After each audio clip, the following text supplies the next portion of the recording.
ஹாய்ங்க, பாப்பா ஸ்ரீ சேனலில் அன்புடன் வரவேற்கிறோம். இன்றைக்கி நம்ம சேனலில் ஆவாரம் பூவை பற்றி பார்க்க போகிறோம். ஆவாரை பூத்தால் சாவோரை பார்க்க முடியாது அப்படின்னு சொல்லுவாங்க. ஆவாரை பூத்திருக்க நோவாரை கண்டதுண்டோ அப்படின்னு ஒரு பழமொழி இருக்குதுங்க. இந்த ஆவாரம் செடியை பார்த்தோம் அப்படின்னாக்கா இங்கே பாருங்கள் எப்படி வளர்ந்துருக்குது அப்படின்னு சொல்லிட்டு. இது ஒரு சின்ன மரம் தாங்க, நிழல் தரக்கூடிய ஒரு சின்ன மரம் தான். சமூலம் அப்படின்னு சொல்லுவாங்க. சமூலம் அப்படின்னாக்கா வேறு இலை, ஒரு தாவரத்துடைய வேர், இலை, பூ, மொக்கு, தண்டு எல்லாமே பயன் தரக்கூடியதாக இருக்குங்க. இது ஒரு அருமையான அழகான ஒரு மூலிகை தாவரங்க. இதை பாருங்கள், இந்த ஆவாரம் பூவில் தண்டு, இலை, பூவு இதையெல்லாம் காய வச்சு நம்ம குளியல் பொடியாக பயன்படுத்தலாங்க. இந்த பூக்களை அப்படியே பாருங்கள் எவ்வளோ அழகாக முட்டு, பூவு எல்லாம் வச்சுருக்குது.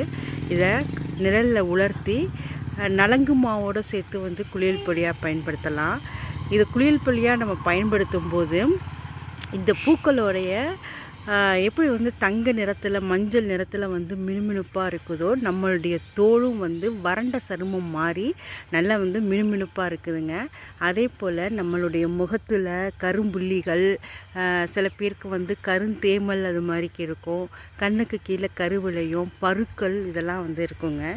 இதையெல்லாம் இந்த குளியல் பொடியை பயன்படுத்தும் போது அதெல்லாம் போயிடுதுங்க. அடுத்தது பார்த்தோம் அப்படின்னா, இது சர்க்கரை நோய்க்கு மிகப்பெரிய அருமருந்தாக பயன்படுத்தப்படுகிறது. நம்ம இந்த இதுக்கு ஒரு ஆவாரம் பூ தேனி தயாரித்து நம்ம குடிக்கலாம். அதை இன்னொரு வீடியோவில் நான் உங்களுக்கு போடுறேன். இந்த ஆவாரம் பூவை ஆவாரம் பூ, ஏலக்காய், சுக்கு சொல்லுவோம் இல்லையா, அது 3த்தையும் சம அளவு எடுத்து நுணுக்கி பொடியாக்கி 2 டம்ளர் தண்ணியில் நம்ம இந்த பொடியை போட்டு நம்ம கொதிக்க வச்சு அதை வடிகட்டி வெறுசாகவும் குடிக்கலாம், சர்க்கரை போடாமல். இல்லை நம்ம என்ன பண்ணலாம், தேன் கலந்து கூட குடிக்கலாம். நம்ம சும்மாவே குடிக்கிறது தான் நமக்கு நல்லது. சர்க்கரை நோயை கட்டுக்குள்ளே கொண்டுட்டு வருங்க. அதே மாதிரி இன்னொரு டீ என்னென்னு பார்த்தாக்கா, இன்னொரு முறையில் இந்த ஆவாரம் பூவை காய வச்சு உலர்த்தி அதை பொடி பண்ணி தண்ணியில் கொதிக்க வச்சு நம்ம தேன் கலந்து அதை மட்டுமே கூட குடிக்கலாம். நம்ம வாரத்தில் 2 முறை 3 முறை இந்த ஆவாரம் பூ டீ குடிக்கும்போது நம்மளுடைய சர்க்கரை நோய் கட்டுக்குள்ளே வருகிறது. நம்ம தினம் சாப்பிடுறதுக்கும் போது நம்மளுடைய உடலில் இருக்கக்கூடிய சரும நோய்கள், மல்ட்டுத்தன்மை, அதாவது பெண் மல்ட்டுத்தன்மை இதெல்லாம் போகக்கூடியதாக இருக்குதுங்க. அடுத்தது பார்த்தோம்னாக்கா தோல் வறட்சி நீங்குதல், அடங்காத தாகம், சில பேருக்கு தண்ணி குடிச்சிக்கிட்டே இருக்கணும் போல இருக்கும். நீரிழிவு நோய் இருக்கிறவங்களுக்கு தொண்டை வறட்சி ஏற்பட்டுக்கிட்டே இருக்கும். எவ்வளோ தண்ணி குடித்தாலும் தாகம் தீராதது மாதிரி இருக்கும். அந்த மாதிரி இருக்கக்கூடியவங்களுக்கு, தூக்கம் இல்லாதவர்களுக்கு, உடற் சோர்வு இருக்கக்கூடியவர்களுக்கு இதுக்கெல்லாம் இந்த ஆவாரம் பூ மிக பயன்படுத்தப்படுகிறது. நம்ம முருங்கைக்கீரை எப்படி பொடி கீரை செஞ்சு சாப்பிட்றோமோ அதே மாதிரி இந்த ஆவாரம் பூ இலைகளை, இளம் இலைகளை நம்ம என்ன பண்ணலாம், இந்த மாதிரிக்கு உருவி நம்ம கீரையாக செஞ்சு பயன்படுத்தி சாப்பிட்லாங்க. அதுவும் நம்மளுடைய உடலுக்கு நன்மை அளிக்கக்கூடியதாக இருக்குதுங்க. அடுத்தது பார்த்தோம் அப்படின்னாக்கா தோல் அரிக்கும். சில பேருக்கு பார்த்தீங்க அப்படின்னாக்கா தோலில் அரிப்பு ஏற்பட்டுகிட்டே இருக்கும், கை வச்சு சொரிகிற மாதிரியான ஒரு நிலைமையில் இருப்பாங்க. அவங்களுக்கு இந்த ஆவாரம் பூக்களை அரைச்சி அதை வெந்நீரோடு கலந்து சிறிது நேரம் உடம்பில் தேய்ச்சி வச்சுருந்து ஊற வச்சுருந்து நம்ம குளித்தோம்னா அந்த அரிப்பு நோய்கள்லாம் நமக்கு கட்டுக்குள்ளே வருதுங்க. இப்படி நம்ம நிறையா இதில் சொல்லிக்கிட்டே போகலாம்.